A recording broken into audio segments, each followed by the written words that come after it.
Sleep all day, party all night, never grow old and never die. It's fun being a vampire.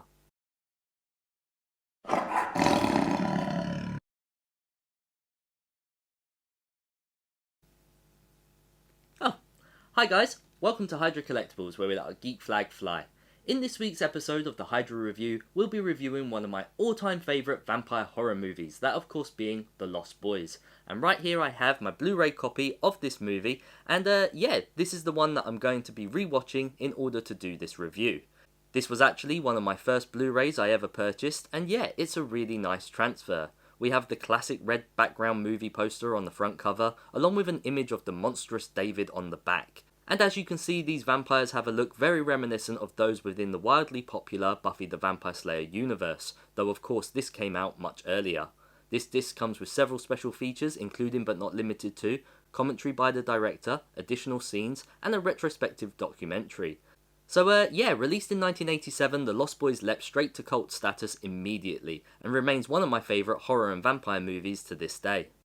The Lost Boys tells the story of a single mother whom, after losing her family home in a messy divorce, returns to her father with her two sons Michael and Sam. However, it is clear from the get-go that the seaside town of Santa Carla is not quite what it seems. Sure, the seaside town has a lot going for it, but it is also the murder capital of the world. Elder son Michael soon meets a young girl by the name of Star, and thus is thrust into a confrontation with a local biker gang. A biker gang that is later revealed to be a coven of vampires. Michael is then offered a place within their ranks and is turned half vampire through the consumption of blood stored within an antique wine bottle. However, before he fully gives up his humanity and goes full vampire, his younger brother Sam, along with two friends, the Frog Brothers, help save him from the dreaded curse. And how is it that his younger brother knows exactly how to deal with this vampiric curse? Well, it's all thanks to comic books. That's right, while Michael was off becoming one of the undead, his younger brother Sam was reading comics and learning all he needed to in order to battle this army of ghouls. I absolutely love this film. In fact, like with many I'm sure, this movie was my entry point into the world of horror, and paved the way for my career in the special effects industry. This movie is so cool, and is so retro nowadays. I always loved how the villain runs a video store, whilst the hero's a comic store, while everyone else just hangs out at the seaside amusements. So before we check out this film again, let's first acknowledge the film's name. The Lost Boys as a title is never actually mentioned in the film itself. No one in the movie ever refers to them as such. However, it is clear, with some outside knowledge, that this movie was influenced by the classic tale of Peter Pan, with the vampire master portraying the role of the immortal Peter, looking for a Wendy to mother his lost boys. An argument can also be made that the name Star is a nod to the Peter Pan reference Second Star to the Right and Straight On Till Morning, and can be interpreted as the path to immortality, what with her guiding Michael to the vampire coven. So with all that out the way, I'm off to watch the movie again. See you on the other side. A few minutes later. Okay, so I'm back, and what can I say? This movie is better than ever, and still really holds up today. So I've seen this movie many times before, however it has been a little while since I last watched it, and this time round, whilst watching it for the review, I noticed something here that I had never noticed before.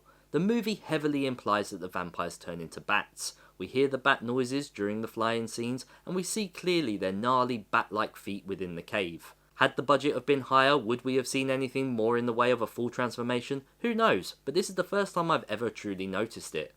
So as a fan of this movie, I have acquired several connected pieces over the years, beginning of course with my original VHS copy, the DVD, and finally the Blu-ray that I've just watched. But as well as the various film formats, I also have some custom-made props. I have the Vampires Everywhere comic book replica, as well as the Missing Child milk carton. NECA Toys also made these two action figures which look absolutely fantastic, although I am sad that we never received a full set. And I have this awesome book by Paul Davis, titled Lost in the Shadows, The Story of the Lost Boys. In fact, I had this signed and sketched within by the cover artist at a local comic book convention a few years back. So with that, let's head to the scoreboard and rate this movie. Fair warning, I might be a bit biased. So as far as story goes, I'm going to give this 4 out of 5. I think this story still really works in the modern age. When it comes to performance, I think it is a star-studded cast and they all do an excellent job within their roles, so I'm going to give it 4 out of 5. When it comes to the visual special effects, I think this is near perfect and still holds up to this day, so therefore it's going to receive 5 out of 5. And as for relatability within current times, again 5 out of 5. This is a story that is so relatable. We have a mother going through a messy divorce, having to move to a new town, the children having to fit in with the new locals. all of this stuff can be related to anyone who watches this movie. So yeah, that gives us a grand total of 18 out of 20 points, and I know that I am biased and I know that a lot of people might not feel the same, so do let me know down in that comment section below what your thoughts are on this movie. So yeah, there you have it, The Lost Boys, an extremely important movie from my childhood, and one that I still very much enjoy watching to this day. If you love vampire fiction and for some reason you have never seen this movie, I highly recommend that you check it out. You won't be disappointed. Thanks for watching.